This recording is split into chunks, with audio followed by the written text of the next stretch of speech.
Today's story begins with an anime classic. A man stares in surprise at something approaching at extreme speed. Then, he thinks that this can't be happening. Next, our hero, still with his backpack on, wonders if he's really going to die in a place like this. Yes, our protagonist was hit by the cursed isekai truck. A few months earlier, Hajime Sakamori was working hard at his computer when he suddenly wondered what shift it was, and, even more, if there wasn't a serious lack of people. He states that he can't take any more work. Shortly after, the section chief appears, and Sakimori questions him about the shift. The chief then informs him that it was an order from the president. However, Sakimori complains that there was too much work. Then, the chief, placing his hand on Sakimori's shoulder, says that if the staff has been cut in half, he only needs to work twice as much. Sakimori, indignant, complains that it was too much and that it had been 3 days since he went home, but the chief quickly says that he was counting on him for that. Then, a stack of papers is placed on our hero's desk. Finally, the chief, with an evil smile, says that he was thinking of giving the task to someone else, but since he was quick with his work, it should be easy for him. Sakimori still tries to argue, but the chief quickly interrupts him, saying, "The president called me, so it's not a task you can take on, right?" Then the crazy man starts to walk away and says that if he understood, he should make sure to finish everything correctly. Sakimori, desperate, still tries to argue with the chief, but without success. It was already night, and Sakimori was still working. He then thinks that, at that rate, he should probably bring a futon to the office, but right after, he corrects himself and says that he needs to work so he can go home. While working, he complains that, at that rate, the work would kill him. Suddenly, the lights start flickering, and Sakimori gets scared. Then, 2 people enter. The woman is surprised, saying how spacious the office is. The guy then replies that it was just a department of his company. She then says that it was to be expected from the president. Upon hearing this, the rat-faced guy smiles. Then, looking at our protagonist, the president wonders if there was still someone there. Then, the president's mistress asks what that person was doing there at that hour, and the president replies that he was working overtime. The woman then says that even with everyone having gone home, that guy was like a student in detention. Pitiful. The president laughs and agrees with the woman. Then,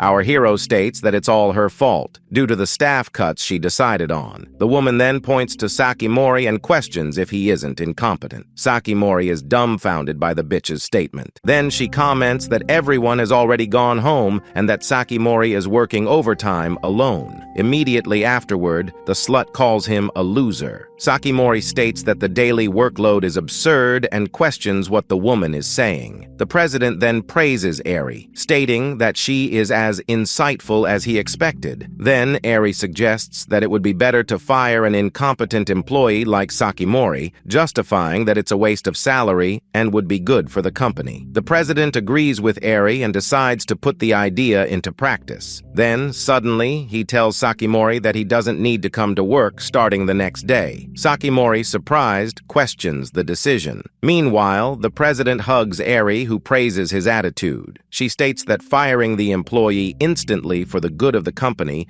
demonstrates the decisiveness a leader needs to have. The president then invites Eri to go out. Sakimori begs the president to wait, arguing that he was only working overtime because of the heavy workload and that firing him out of the blue was unfair. But the president tells Sakimori to shut up, claiming to be busy, and accuses him of trying to waste the president's time. Then the president calls Sakimori useless. Then he turns back to the slut and says that now that he has fired Sakimori, he will buy Eri a designer bag with the money saved. Eri celebrates. Meanwhile, Sakimori wonders if they really fired him. Irritated, he concludes that the president was just trying to look cool in front of his mistress. Then the day breaks, and Sakimori, still in his work building, is informed that he is fired as of that day. Sakimori questions the sudden dismissal. His boss explains that it's a direct order from the president and that there's nothing more to be done. This heartless human being still states that there's no need to worry about someone who is leaving the company. He then thanks Sakimori Sakimori for all his hard work and for staying late at the office. Now at his house, Sakimori drinks a pile of beers. He wonders how many days he stayed at the office. Lying on the floor of his room, Sakimori comments that after so long away, his room is dusty. He laments that even after working so hard, they fired him so easily, and wonders if he is just a mass-produced, disposable item. In the dead of night in that pathetic and cruel city, Sakimori sighs in his humble abode. His apartment is full of garbage bags filled with empty cans and bottles. After some time without a job, Sakimori finds that he is out of money, looking at his zero bank statement. Tired, Sakimori says he needs to work. On the street, he walks dejectedly amidst the crowd. A sign indicates the interview location. Sakimori approaches the place. Then two men, one in a black suit and the other in a wine suit, begin the interview. Some time passes, and Sakimori leaves the interview. A rejection at the door, huh? Comments our dejected hero. He wonders if there is any place that needs him. Suddenly, a man in a gray suit opens the door of a black car. Sakimori recognizes the boss from his old job. The boss turns around and also recognizes Sakimori. He then yells at our hero, saying that his department has been in trouble since Sakimori left and asks what he intends to do about it. Sakimori, confused, asks what he means by that. After all, he was fired suddenly. It's not like he wanted to leave his job. Then, the president gets out of the car, irritated. He complains about the noise. The boss then calls for the president and accuses Sakimori, saying that the department's performance dropped because of him, who left without properly handing over the work. Sakimori tries to defend himself, but is interrupted by the president, who recognizes him as the employee who was working overtime. "You quit on your own and caused problems for us. I'll forgive you, so come back. If not, I'll file a lawsuit for damages," states the president. Sakimori, confused,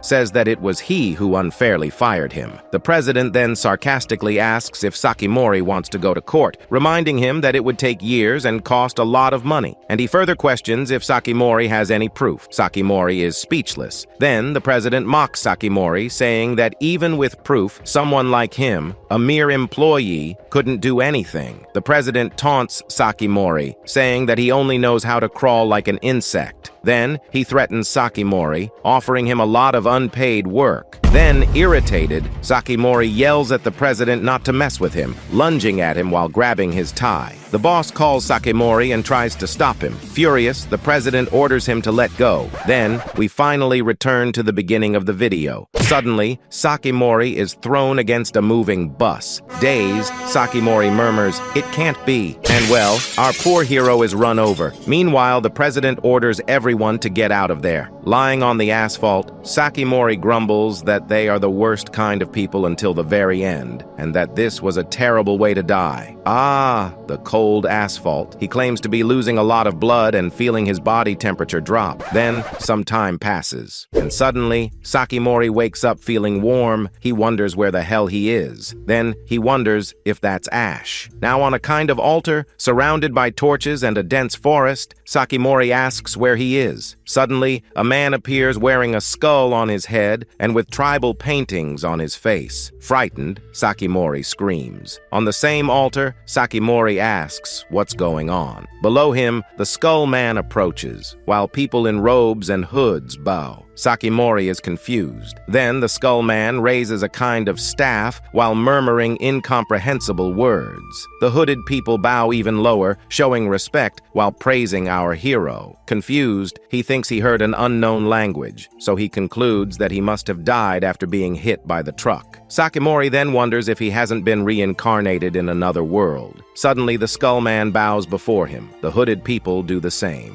Then, our hero tries to analyze the environment. This time, he is sure that he went to another world. Shocked, he wonders what that is, as a giant, three-eyed, carnivorous, and horrendous frog approaches. Our hero despairs at this completely strange situation. Sakimori then realizes that it is a sacrifice. Meanwhile, the giant frog approaches, opening its enormous mouth. Sakimori begs him to wait, but it's too late. The giant frog swallows him. Sakimori falls into a dark place and wonders where he is. He complains that the place is very dark and that he can't see anything, but concludes that he was eaten by a monster. Sakimori examines himself and realizes that he is not injured. He wonders what the hell is going on. Then he feels something dripping, and it accidentally falls into his mouth. At the same instant, he starts coughing, desperate. Sakimori is then surprised by the sweet taste of the mysterious liquid. He wonders if it's juice, but since he can't see, he can't be sure. Then, Sakimori hears the sound of water dripping into a puddle and wonders if it is right ahead. Sakimori crawls until he finds the puddle. After finding it, he wonders if it is also sweet.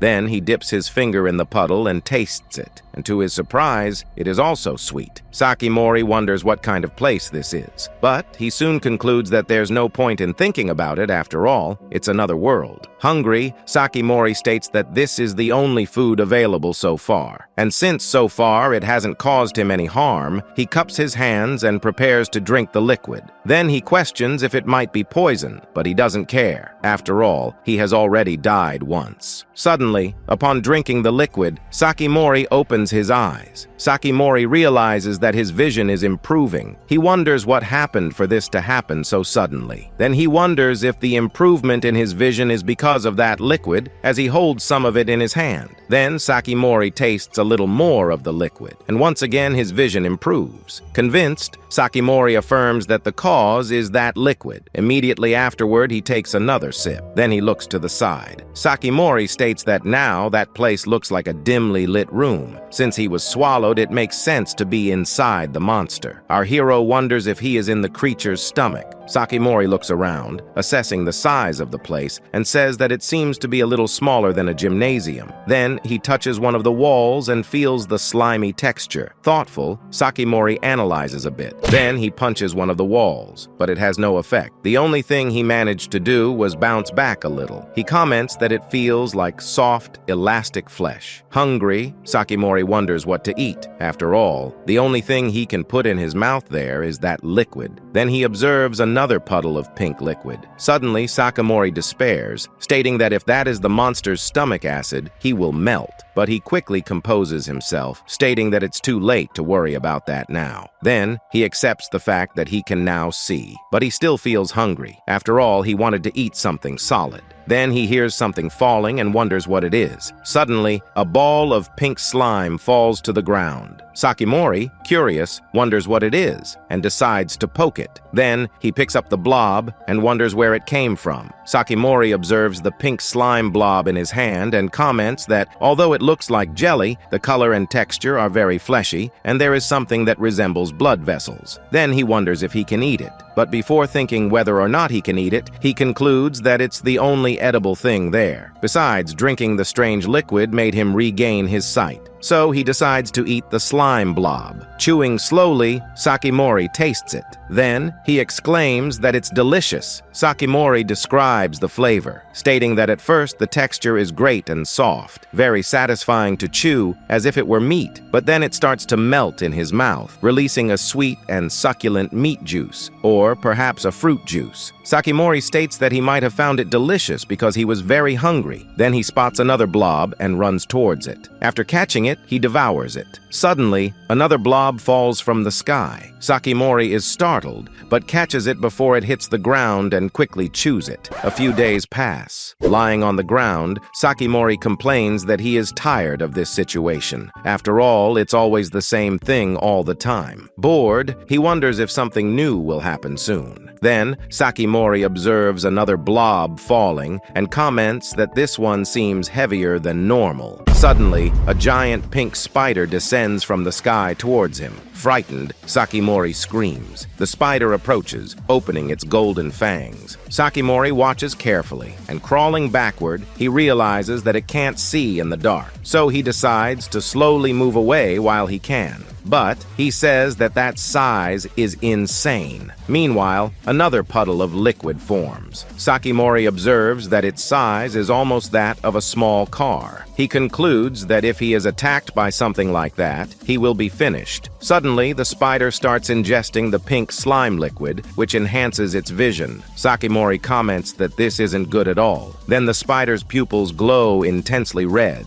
Immediately afterward, the spider shrieks, approaching Sakimori. Sakimori panics and soon starts running because he knows that now the spider can see him. Then he dodges it, swerving at the last moment while it crashes into the wall. Next, our hero states that the situation is getting worse and worse. After all, if there's no way out of there, he's screwed. And well, end of the line. Sakimori then comes face to face with a wall in front of him. Then the giant spider appears behind him. Sakimori wonders if he managed to lose it, but he soon despairs, seeing the spider even closer. Then he yells as he punches the spider with all his might. Then the spider explodes into pieces. Sakimori is startled by his own power, and well, some time passes, and another spider collapses on the ground. Sakimori notes that he has already killed 50 spiders, then he sighs and concludes that he will end up dying of boredom there. But he quickly recovers and says that another spider has been defeated. Suddenly he spots another spider, which roars in his direction, then attacks him with its enormous legs. But Sakimori dodges the attack without difficulty. Then he punches the spider with only 1% of his strength and explodes it effortlessly. While carrying the giant spider by the leg, Sakimori complains that the spiders won't stop appearing. Then he wonders who the unlucky person will be who has to clean all that up. Then our hero forms a huge pile of spider carcasses in the place. Next, he realizes that he has developed a sense of where the sweet liquid will fall. At the same time that he says this, some more of the liquid falls into his hand. Sakimori concludes that he probably developed this sense thanks to the liquid. He then realizes that he can also see in the dark. Furthermore, he feels that his physical abilities are far beyond normal. Sakimori then drinks a little more and states that he can't think of any other reason. Next, he comments that the spiders are incredibly hard as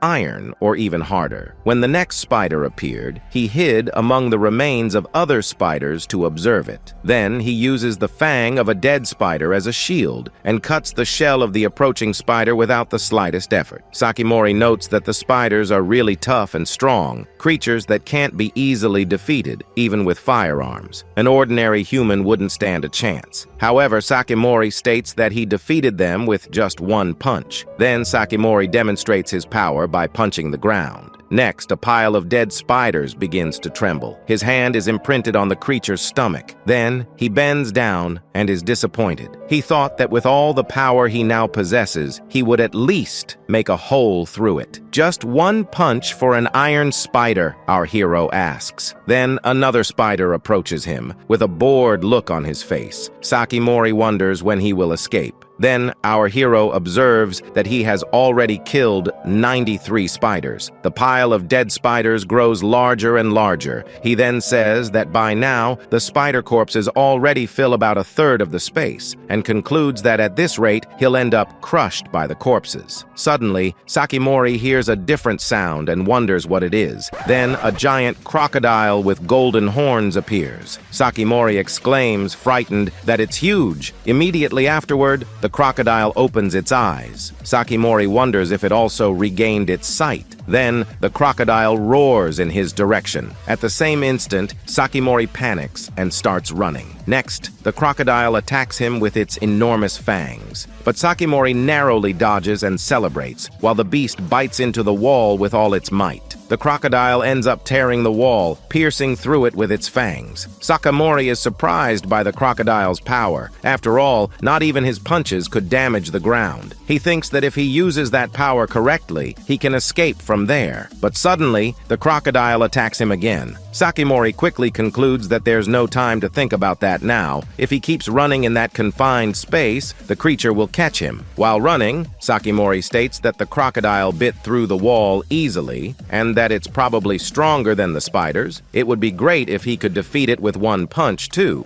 But its shell must be very resistant. If that doesn't work, he's lost. Then he thinks about aiming for the monster's most accessible and soft spot, its abdomen. Immediately afterward, Sakimori stops and waits for the creature to approach. The crocodile then attacks him with its fangs, but Sakimori dodges, evading the attack by a hair's breadth. At the same instant, while the crocodile is distracted by its bite, Sakimori grabs the tip of its tail. Then, while yelling, Sakimori prepares to spin the beast. In the next moment, our hero spins the creature with all his might, throwing it to the ground. Then he jumps and says that now is his chance, and well, our hero crushes the crocodile's abdomen just as planned. Then the crocodile faints from the impact, spitting blood. Our hero celebrates that his plan worked, but he states that he needs to deliver the final blow before it recovers. Next, Sakimori prepares to punch, and well, some time passes, and the hole in the crocodile's belly finally becomes visible. Tired, Sakimori wonders if he really needed 20 blows to kill the creature. He comments that it's much more resistant than those spiders, and that all that running around has made him hungry. Sakimori then thinks about whether or not he should eat the creature. After all, if he remembers correctly, crocodile meat tastes like chicken, but lately, he's only been eating that sweet liquid, and the spiders, however, he decides to try. Sakimori, lying on top of the crocodile, says that the part of the belly where he hit seems quite soft, so he decides to test if he can tear it with his hands. Sakimori then sticks his hand inside the crocodile's belly. Surprised, Sakimori comments that it opened very easily. He observes the creature's insides and states that it's not as disgusting as he expected. In fact, the pink color is beautiful, and it even looks appetizing. Sakimori then tears off a piece of the meat and says it looks like chicken. Then Sakimori decides to treat it like raw chicken sashimi or something. Next, he bites into a piece of the meat. Then Sakimori chews slowly, savoring the taste. And to his surprise, it really does taste like chicken. Sakimori comments that it has a slightly bland and tough taste, but it's totally chicken. He then exclaims that real meat is much better than those slime blobs. If he had some soy sauce or ginger, it would be perfect. But for now, he's happy with this new flavor. Suddenly, while eating, Sakimori feels a glow coming from inside the crocodile and wonders what it is. Then, Sakimori examines it and pulls out a small, shining ball from inside the body. He wonders what it is. Then, Sakimori squeezes the object in his hand and feels a slimy texture. He wonders if it's some kind of internal organ. Suddenly, the object explodes, releasing a golden liquid which splashes on his face and accidentally falls into his mouth. And well, again he starts coughing and complaining. But then, he tastes it and wonders what it is. He senses a spicy and salty flavor with a sweet touch and concludes that it seems more like a seasoning than actual food. While observing the golden liquid in his hand, Sakimori imagines that if he dipped the crocodile meat in it, it would be even tastier. At the same instant, he dips the meat and brings it to his mouth. Sakimori then savors it and is surprised. He says that this is totally a dish now. Before he was eating the raw ingredients, but with this, he could eat forever. Then, all the golden liquid vanishes. Sakimori comments that it's over. After all, it was only the size of a marble. Then, our hero says that after tasting that, he can no longer eat normal meat, and that it doesn't seem to go well with the sweet water either. Next, Sakimori looks at that pile of spiders and wonders if they also have this seasoning. Then quickly he runs to one of the spider carcasses and starts dissecting the creature. Suddenly, he finds another golden thing inside the spider, just like in the crocodile. Sakimori celebrates that he found it.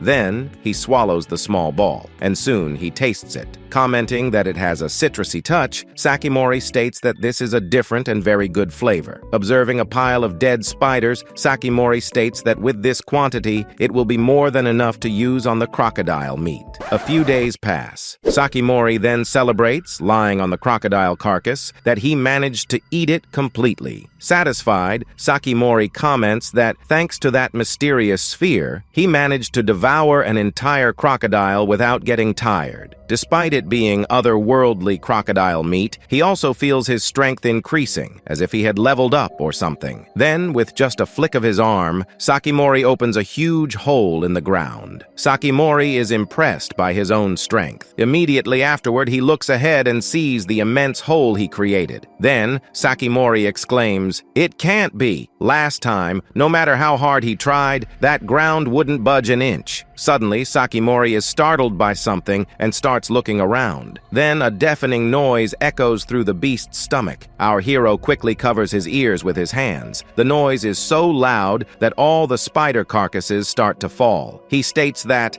roar seems to echo from all directions. He then remembers that he's still inside the body of that frog. Our hero wonders if it started to writhe because its stomach was opened. Suddenly, our hero starts to fall into the hole that has formed. As he falls, Sakimori wonders what is happening. And well, there's no turning back. A gigantic crater forms. From here on out, it's all downhill. Then he falls into free fall. Sakimori then plunges into a kind of lake and wonders if it's water. Next, he wonders if it might be stomach acid or acidic fluid, but he soon concludes that, more importantly, he has to get out of there before he drowns. Then Sakimori swims towards the surface. Suddenly, the monster thrashes again, forming a whirlpool of liquid. Sakimori wonders if it moved again, and complaining, he states that there's no time to breathe and that he'll end up drowning and dying there. As he continues falling, he wonders what to do. Suddenly, he crashes into a wall. Then, Sakimori decides to create a hole. Our hero quickly prepares by steadying his hand, and then thrusts it with all his might into the base of the beast. Suddenly, the wall begins to dissolve. Then, our hero gets his hand stuck at the top of the wall while the water starts to drain away. Seeing that it worked, Sakimori celebrates, but he states that this is not the time to relax and that he needs to escape before the monster thrashes again. Back then, he managed to do all that. If he lands a blow with more force, he'll be able to create a hole big enough to escape.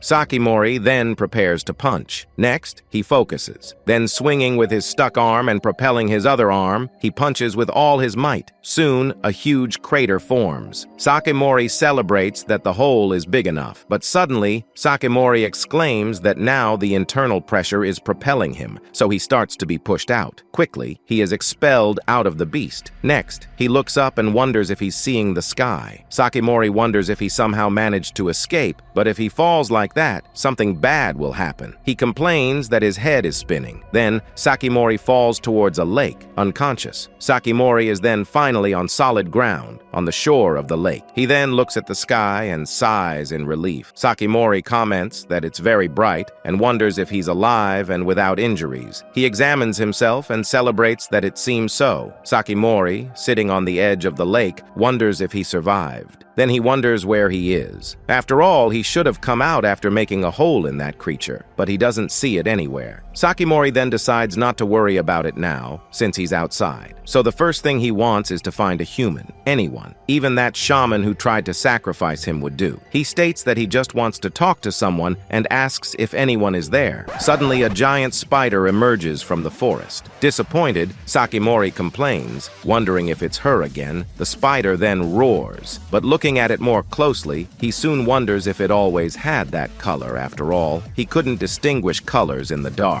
The spider then advances towards him. Sakimori, while dodging, comments that it is more beautiful than he thought. Next, he grabs one of its legs. Then, he takes a deep breath and starts shaking it like a toy. Soon, he slams it into the ground. Sakimori celebrates that he succeeded. Then, our hero observes the lifeless body of the spider on the ground and remembers that he still has to get that little ball with the special taste, but after completely destroying it, he realizes that the sphere is nowhere to be found. Sakimori then wonders if it might be somewhere else. He observes the shattered spider and says he can't find it, and wonders if this is normal, if the ones inside the frog's body are the only special ones. The appearance is definitely the same. Then, remembering the path he took, Sakimori decides to try searching a little more. Sakimori walks towards the forest and soon arrives at the top of a cliff. Then, Sakimori observes something. He wonders if it's a nest, and then notices something moving on top of the mountain. Yes, a spider entering, carrying something on its back. Sakimori wonders what it's carrying, and well, on the spider's back, it was possible to see a boy trapped in some webs. Sakimori is startled to see that it's a human. Then he wonders if the spider is carrying the human it captured as food. Sakimori then stomps on the ground and leaps towards the giant spider. Startled, the spider roars at Sakimori. Then Sakimori punches it with all his might, causing it to explode from side to side. Next, he complains about the sticky webs that are holding him back as he tries to save the boy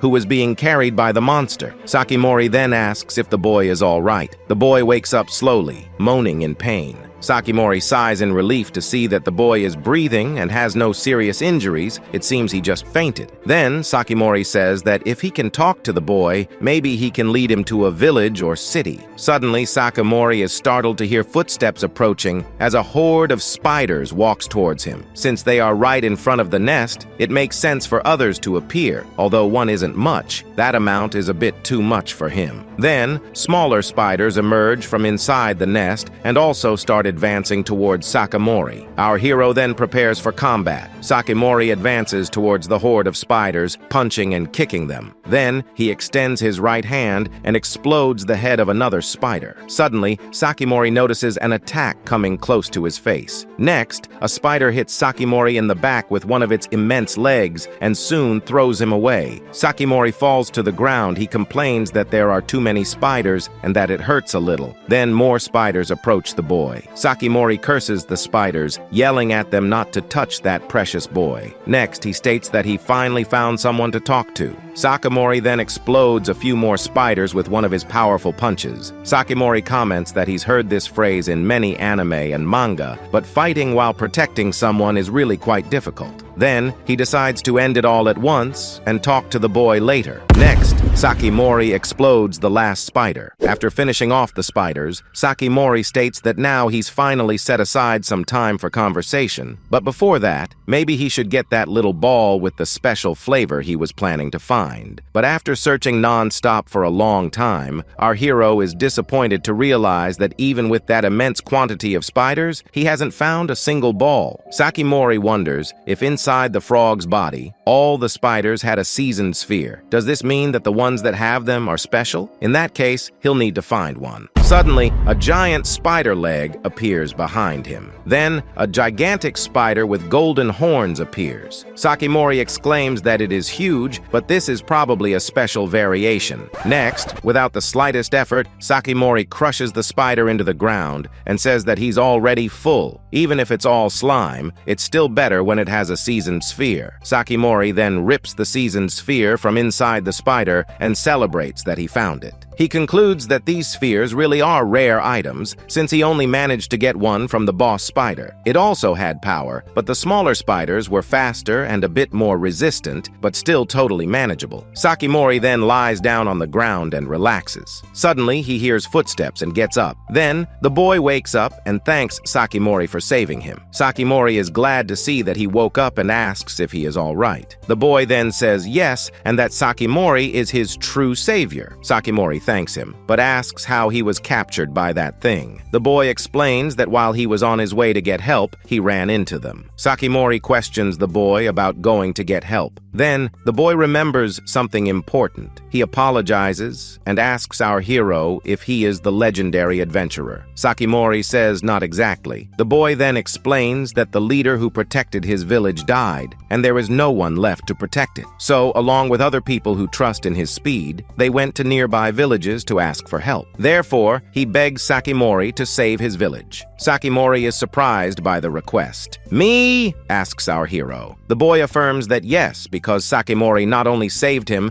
but also defeated several spiders. He is sure that Sakimori will also be able to save his village. Then, Sakimori remembers the president, his mistress, and his former boss, who called him useless, and thinks that now he has to save a village. Sakimori then thinks that maybe obtaining this power is some kind of destiny. Next, he clenches his fist. Sakimori then decides to try and says he'll do his best. The boy thanks him and celebrates. Sakimori asks the boy to guide him to his village, but soon remembers something. He says that it wouldn't be right to leave everything like that. So Sakimori gathers the dead spiders at the entrance of the nest, just like he did inside the giant frog. Then Sakimori finishes and comments that now it's done. The boy is amazed by our hero and says that he is incredible. Then Sakimori says there's one more left. And well, he quickly spins the boss spider on the ground. Then, Sakimori yells and prepares to strike with his leg. Next, he crushes the spider's head completely.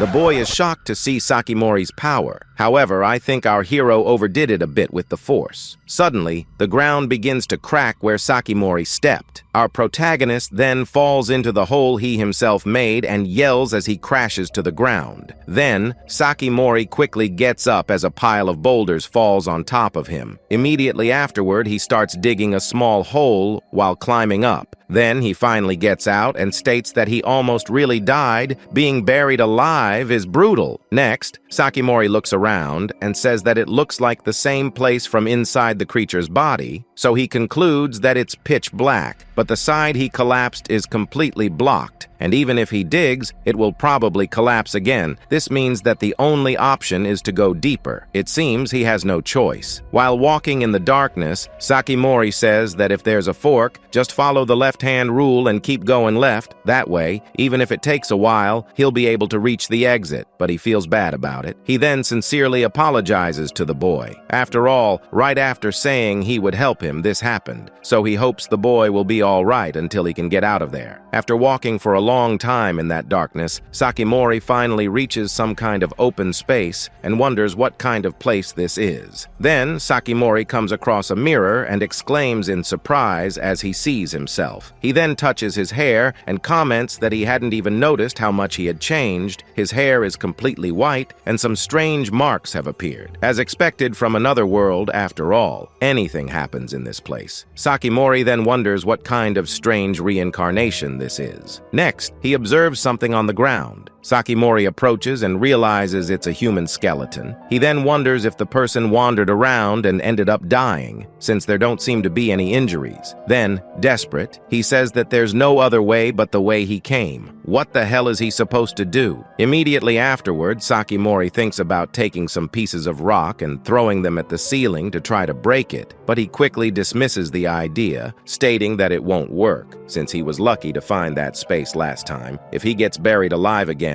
he won't be able to find another place and will end up suffocating to death. However, if he stays there, he'll die of hunger and end up like that pile of bones. Then Sakimori notices a book next to the skeleton. Maybe there's a clue about this place or how to escape from here. Then Sakimori picks up the book and starts reading it. To his surprise, the book is in Japanese, but Sakimori notices that the annotations are in another language, so he concludes that they were translating a Japanese book, probably brought from Earth. What kind of book is this anyway? Sakimori then reads the title of the book, How to Use Magic. Our hero is astonished to see the title, but wonders if a book from modern Japan can teach him how to use magic. After all, his hair turned white, so it's not entirely impossible. And in a world with monsters like those, the possibility isn't zero, so Sakimori decides to believe it. Next, Sakimori says he needs to see the table of contents first. So he opens the book and finds what he's looking for. Qualities of a Mage, page 23. Then he starts reading aloud the qualities of a mage and comes across the following sentence. Remain a virgin until the age of 30. Sakimori is immediately speechless. As he throws the book on the ground, he wonders if they are messing with him after all. Among all things, why this topic? Sakimori wonders who brought this kind of book to that world. On second thought, he thinks that that guy is also just a resident of this world who was influenced by internet memes. Sakimori feels bad for him, stating how pitiful he is, but since he has nothing else to do, he decides to take a look at the book. Sakimori states that the translation is incomplete too, and that that guy really did his best for a book like that. Then, Sakimori finds a note. Forget all this and throw it away. Sakimori is confused because there's nothing important written in the book, but he still acts snobbish. Sakimori then says he'll do it without being told. Sakimori then tears the book into several pieces. Serves you right, celebrates our hero as he laughs. However, this didn't solve his problem. After all, he's still trapped in that place. Then, a piece of paper falls to the ground. Suddenly, an intense glow emanates from it. Then, Sakimori comes across some kind of magic circle on the ground and exclaims in surprise, "What is this?"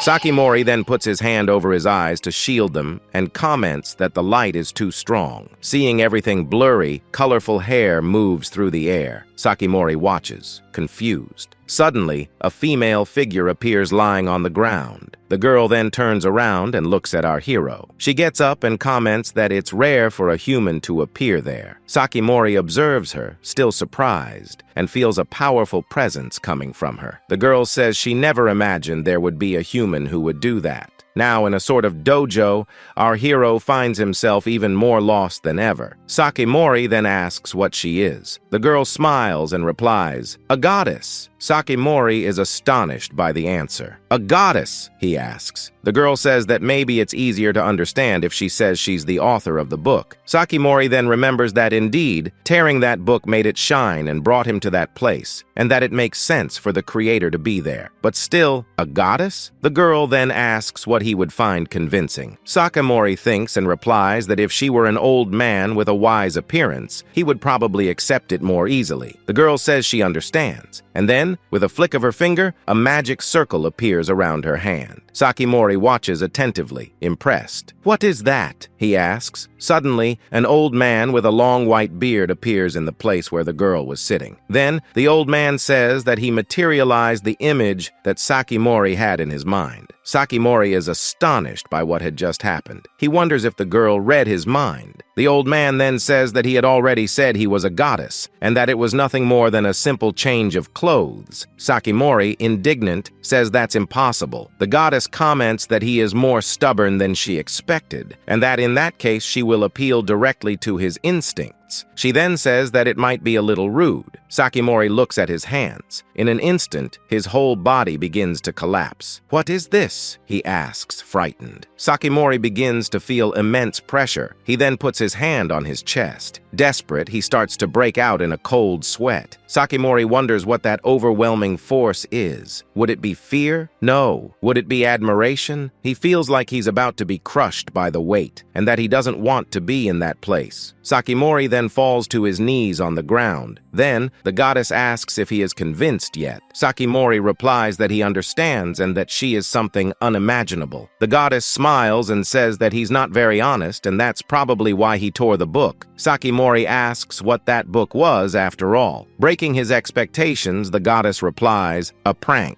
Sakimori, confused, asks what she meant by that. Then she asks what he thought when he saw that in the book. Sakimori replies that he thought it was petty and wonders if anyone else would have torn the book. But he concludes that if it were someone from that world, they probably wouldn't have torn it. He then thinks that the fact that they are trying to decode Japanese means they must have found the book valuable, and that people don't destroy rare things on impulse. If it were a Japanese person who understood the joke, maybe. The goddess smiles and comments that he is right. Someone from that world wouldn't do that, and that's exactly why it was a prank. Sakimori says that she is really twisted. Then, the girl's eyes shine intensely, and she says that even if he were just a child, he's not someone to talk to, considering he poured water on an anthill. What terrible taste, she affirms. Sakimori then becomes completely embarrassed, and is astonished to realize that she read his memories and says that this is a common thing for people to do. The goddess, laughing non-stop, asks if it really is that common. Sakimori gets irritated and says he gives up. She then calls him a cute thing. With his hands raised, our hero tries to concentrate so as not to think any nonsense. Then, the goddess smiles and asks what kind of power he wants. Sakimori asks, "What kind of power?" After all, he thought it would be something about magic. The goddess then asks, "Really?" And she says that if that's what he wants, that's fine too. Sakimori comments that she's very unconcerned about that. The goddess, with a bizarrely perverse face,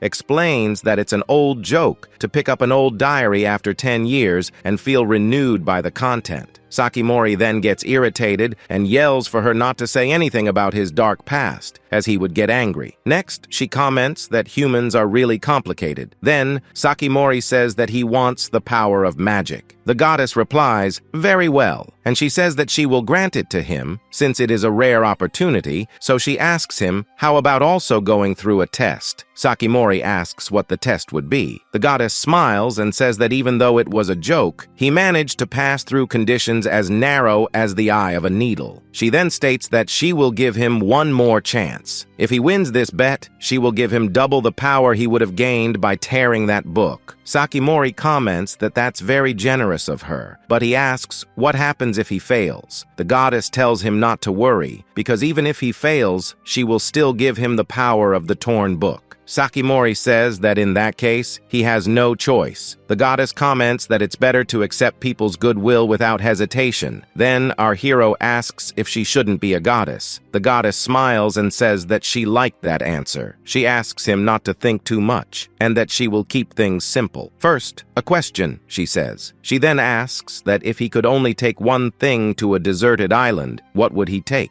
Sakimori thinks for a bit and replies, a smartphone with unlimited battery and unlimited internet access. He then asks if she understood. I can read your mind, so it's okay, she replies. Then she extends her hand towards him, and a freaking smartphone appears in his hand. Sakimori observes the device. Then, the goddess says that the test is simple. The longer he lasts without giving up, the more power she will give him. Sakimori confirms that he understood. The goddess then wishes him good luck. Sakimori closes his eyes and suddenly finds himself in a completely white place. Confused, he wonders if it wasn't supposed to be a deserted island. He comments that the place is incredible and observes a vast empty space, completely white. Sakimori says it looks like something out of an experiment, and soon remembers a little thing the goddess gave him. My phone, he says, as he picks up his new iPhone 15 Pro Max. Sakimori then observes the device in his hand, infinite battery, and a freaking 255 gigabyte internet connection. He comments that the internet is also connected and that, apparently, he can play games. Sakimori then says that with this, he can stay there forever. Lying on the floor, Sakimori plays on his phone peacefully. Sometime later, Sakimori yawns with boredom and starts to doze off. He then wonders how many times he has already completed all the Final Fantasy and Dragon Quest games. He comments that he has already completed all the characters and levels several times. But soon he goes back to playing again and comments that he doesn't even feel hungry or thirsty, and he doesn't need to go to the bathroom either. Isn't it amazing? He comments. Sakimori says he can be immersed there infinitely. Next, Sakimori comments that later he will watch everything on Netflix again. I don't even know how many times I've done this, he comments. Then 10 years pass, and the goddess finally reappears and asks what that is. Sakimori is astonished to see her there. Our silly hero then greets her, saying, "It's been a while." The girl observes him, confused. Then she puts her hand to her mouth, thoughtful, and says that she understands now. "You had forgotten about me?" asks our dumbfounded hero. "Yes," she replies. She says she feels like she just found an insect she left in a drawer after summer vacation. Sakimori asks, confused, "An insect?" Then she asks how long he has been there. Sakimori thinks for a bit. The goddess then says that he should know since that place is under her control. But he replies that the phone she gave him doesn't show the time. She then replies that that's true, but that it must have been about 10 years. Sakimori is astonished to realize how much time had really passed. 10 years? He then says that it's impossible for him to have stayed there for so long. But soon the goddess asks if he doesn't trust her. In that case, she says she will check if that phone doesn't show the usage hours. Then, the goddess says that it should be in the settings or something. Sakimori confirms that he understood. After all, it's a smartphone. The goddess comments that he probably has more feelings for that cell phone. Sakimori agrees that he does. Then, fiddling with the phone, he says that he went into the settings and checked the general information, and he wonders if that was it. 90,116 hours. Sakimori is astonished by the number of hours. "Wait, are those hours?" he exclaims, and irritated, he comments that calculating in years was a pain. The goddess laughs and suggests that he do the math. Then Sakimori says that 90,116 hours divided by 24 hours is 3,755 days, and that 3,755 days divided by 365 days is 10.28 years. Sakimori is shocked to see the result. The goddess then asks, "See? It's been 10 years, hasn't it?" Sakimori, surprised, says that it's true. It really has been 10 years. The goddess tells him not to doubt the words of a deity, and comments that even after 10 years, he's still a troublemaker, but that she never expected him to stay there for so long. After all, she heard that most people couldn't even last 3 days. Sakimori comments that if he were truly with nothing, he might have gone crazy or something. Sakimori thinks that he imagined that with a smartphone, maybe he would last about 72 hours. The goddess then says that she imagined he would last about that long, but she is quickly interrupted by our hero, who says that he asked her not to read his mind. Honestly, she says she was thinking the test would only last 10 days, but it lasted much longer than she expected. Sakimori confirms that she is right.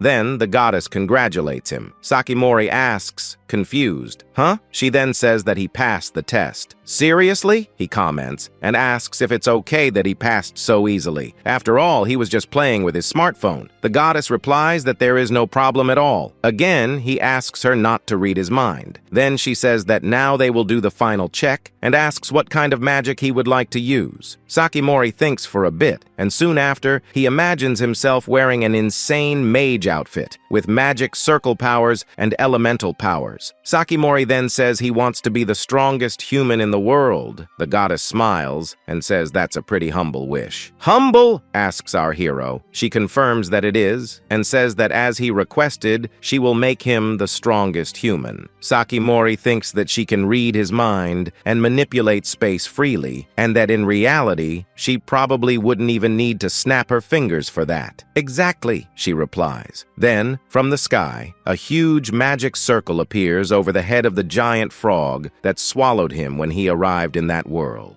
"Magic?" asks our hero. Then, with his new power, Sakimori is teleported to the location through the magic circle, causing a huge explosion. He then remembers that the goddess said she would make him the strongest human, but he remembers that the goddess had said that that is a pretty humble wish, since being the strongest human doesn't mean being the strongest among all beings. Sakimori smiles and concludes that that's what she meant. Then, the giant frog wakes up and opens its enormous mouth. Wherever it passes, it leaves a huge trail of fire on the ground. Our hero wonders why this is causing a commotion and says it looks like a child throwing a tantrum in a sandbox. He wonders if it's a fight between monsters. Soon, Sakimori thinks if the strongest human would work with something like that and, as a precaution, decides not to get involved in something like that. But the giant frog continues burning everything and destroys a hut near it. Pieces of wood fly through the air. Sakimori gets irritated and says that that was the roof of a house. Then he runs towards the monster to try to save anyone who might be there. Sakimori jumps and goes at full speed, and finally, he reaches the ground below the mountain. Suddenly, he is astonished to see the boy he had saved before. The boy, surprised, asks Sakimori if he is okay. "I'm glad you're safe," shouts the boy. "Yes, somehow I managed to crawl out," replies our hero. The boy says he is very happy. Sakimori then asks if that's why the boy wants him to protect his village. The boy says yes, and that he was returning to the village when, but Sakimori interrupts him and tells him to warn everyone to evacuate the place when he gets there. Then, he runs towards the village. "Ah, wait a minute," says the boy. Then, Sakimori arrives at the village, which is completely engulfed in flames. Our hero is then astonished and soon stops when he sees something familiar. Yes, the fateful ritual altar that caused him to be swallowed by the giant frog. He then remembers when he arrived in that world, but soon he looks to the side and sees some people hiding among some buildings. A man, a woman, and a child try to protect themselves in fear. Soon after, an old man prays for someone to help him get out of there alive. Sakimori then shouts, "Everyone!" He says that hiding there is useless, and for them to get out of there quickly. Then some elderly people are astonished to hear this. Damn, they won't listen to me just because a stranger is telling them to, thinks our hero. So he decides to just get that monster away from there. "Hey, big guy!" he shouts, and asks how his stomach is. Then the monster turns to him with its bright eyes and roars in his direction. Meanwhile, Sakimori shouts, "Over here!" Then he jumps and runs towards the forest. The monster then starts to chase him. While While jumping from one mountain to another, Sakamori says they must be well away from the village now. Then our hero stomps on the ground and says that first he will buy some time until the residents evacuate. Then the monster tries to step on Sakimori, but Sakimori jumps to dodge and says, "Oops!" Then he runs alongside the monster and yells, "Over here!" and lands a blow with everything he's got on the monster. The giant falls to the ground. Sakimori smiles and says that it looks like he can fight, but it's not time to celebrate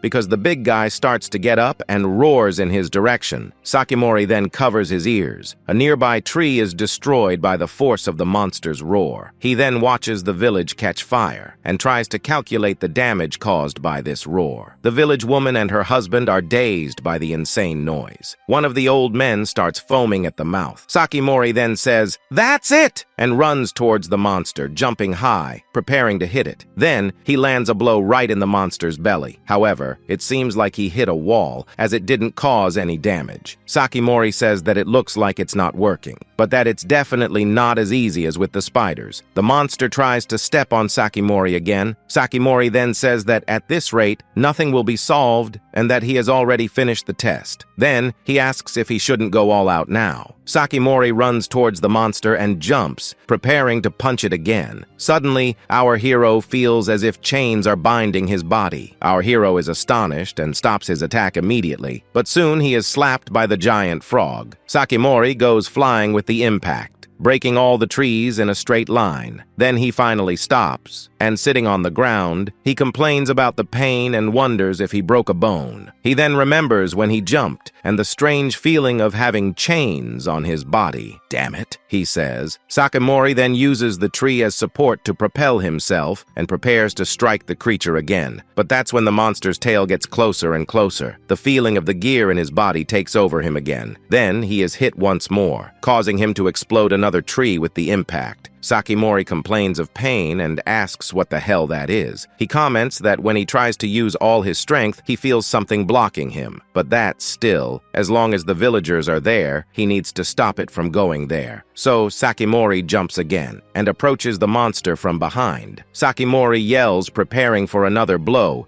but again chains appear to bind him. Suddenly, Sakimori is astonished by a magic circle that appears again above the frog. "This guy!" exclaims our hero. He then looks up as a purple light illuminates his face. Suddenly, a powerful energy advances towards him and hits him squarely, causing a huge explosion in the area. Sakimori says that the creature predicted that he would freeze, and says that the situation is bad and that if he can't land a decisive blow, he doesn't know what to do. Then, the goddess reappears and apologizes. "Sorry," she says. Sakimori is astonished again to see her there. She then says that instead of explaining, the quickest way would be to show him. So she takes his hand and helps him up, surrounding him with a kind of invigorating energy. Then she directs the energy upwards, towards the monster. The monster is startled to see that luminous pressure heading towards it. The giant frog is then hit squarely, causing a devastating explosion that wipes out most of the surrounding trees. Wow! Apparently the alien frog barbecue is almost ready. A gigantic crater forms at the site of the explosion. Sakimori wonders what happened as a bit of smoke rises from his hand. Suddenly, he notices that his marks have begun to disappear. The goddess then says that it's the symbol of the crest of sacrifice, visible only to the predator and the sacrifice. Since the predator, the giant frog, disappeared, the crest also vanished. Sakimori then understands the situation. He asks the goddess what she is doing there. The goddess asks him how many times she needs to say that she is a goddess, and that she can become anything and go anywhere. Sakimori says that wasn't what he meant, but rather, what was her reason for being there? Then she says there are 3 reasons. The girl states that Sakimori couldn't use his powers in the previous fight. This is because he gained an extraordinary amount of power that his body couldn't handle, so he was blocked, and she came to remove that block. Sakimori says he understands and asks what the second reason is. Then the goddess replies that it's because she's bored. Sakimori says he figured as much. Well, don't say that, she affirms. And again, he complains that she stopped reading his mind and asks if there's no point in him talking. Then our hero says that the test was, the longer you endure without giving up, the the more power will be given to you. Wasn't it? He asks. He then says that he hasn't given up yet. The goddess confirms that that was indeed it. Then he says she should have specified the conditions before releasing him. After hearing that, she laughs. The goddess says she came there to ask about Sakimori's surrender. He replies that he already left, so there's no reason to say that now. She says that's true. No, you should have realized that before, affirms our hero. She says she will watch live in the front row, whether he gives up in the future or not. Sakimori then complains that she stopped reading people's minds and making up strange expressions. He then asks if they can resolve the current situation and says that for the test, he already received 10 years worth of power and that since he hasn't given up, the power will continue to grow until he does. And meanwhile, she can watch him as the audience. He asks if she's okay with that. Then the goddess says that at least it will be a legitimate conversation partner, but that she will use her power only once. Sakimori wonders what she means by once. She then states that she will prolong his life just enough to confirm if he died suddenly, and that he would end up giving up if that happened. Sakimori says she's doing this just for fun. He then asks if there's any benefit if he entertains her even more. She says that now he's asking for more. Interesting. Then she wonders what she should give him as a blessing. Suddenly, the boy appears, shouting, and asks Sakimori if he defeated the Lord. Our hero asks if he is talking about the big guy. He then says yes. After that, the boy thanks Sakimori while tears fall from his face. He greets him and calls him the village's benefactor. Upon hearing this, our hero's eyes shine. Sakimori remembers the people who called him useless at his old job, all the humiliation he went through in his past life. Soon, he smiles looking at the boy and says, "It's good to hear that." The boy says that everyone in the village wants to express their gratitude and asks him to come to the village. Sakimori hesitates, thinking whether he should go or not. Then he wonders if the boy can see the goddess who is beside him. The goddess confirms that the form of a goddess cannot be seen by the people of that world. Sakimori wonders if they can't hear her either. "What's wrong?" asks the boy. He replies that it's nothing. Then Sakimori says to go to the village. Upon arriving, Sakimori comes across the destroyed village. Then the boy says that that monster was the Lord of the Forest, who transformed that area into his territory. Until then, the village chief had been making offerings and sacrifices to maintain peace in the village, so if a sacrifice was offered, the village wouldn't be attacked. But for some reason, he suddenly started destroying everything and killed the village chief. And when they were looking for help, he found Sakimori. Sakimori then concludes that it was because of this that he ended up in that world. Even if he was used as a sacrifice, it's natural that he resisted.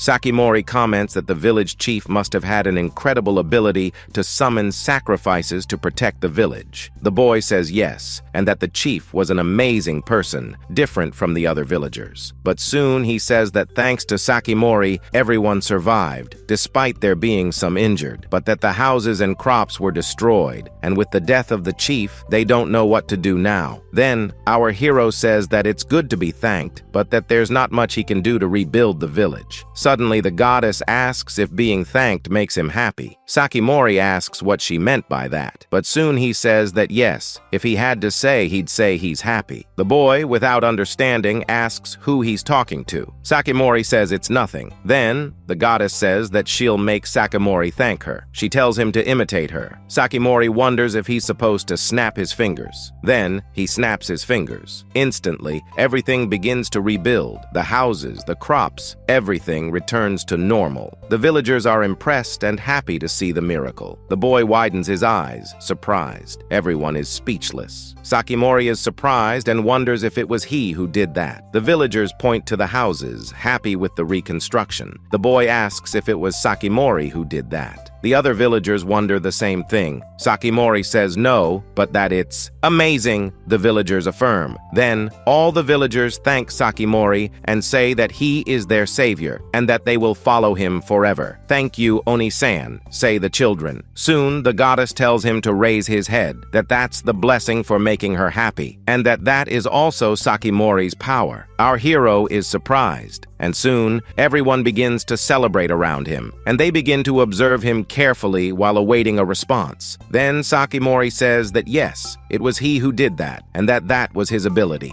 The boy celebrates and thanks him again. "Bring the sake we were saving. We need to reward our benefactor. Bring all the food from the warehouse too," he says. The goddess then asks if Sakimori simply accepted. She asks if modesty isn't a virtue in his hometown. Our hero then replies that she tends to forget her own words from time to time. The goddess wonders what he is talking about. Then he says it's about his surrender. She replies that she really forgot about that. Sakimori states that people should accept the goodwill of others honestly and asks if he is correct. She then says that it was she who said that, and that he certainly is an interesting person. Sakimori says that entertaining her is a lot of work and asks if she knew, but she denies it and says that if he continues to entertain her, she will grant the appropriate blessings so that he can continue. Sakimori wonders if she really is a goddess, since she changes her mind so quickly. Then she asks if he also didn't forget what he said, commenting that he had just commented on her bad personality. The goddess says it's a matter of mutual understanding. Sakimori says that then this means that he has the potential to be a god. The goddess replies that she doesn't care for that kind of summary and laughs. Then a banquet with the villagers is organized, and they bring a lot of food for Sakimori and celebrate with lots of music. Sakimori sits at the table while two villagers serve the food. He says that the fantasy world is amazing and that experiencing the village banquet is quite an experience. The boy tells him to eat and drink as much as he wants, that everyone is grateful to him. The other villagers thank Sakimori for saving the village. Then more and more villagers, moved, approach, thanking him again. People bow before him. Then our hero remembers the bad moments of his past life, of his boss, and the president's lover who humiliated him, and is moved that they are thanking him. Sakimori says that before reincarnating, he was never thanked for working hard. Then he closes his eyes, and suddenly some children call him and thank him. Sakimori waves and says that actually he's the one who should be thanking them. Then the villagers say they will drink a lot today, and they party all night.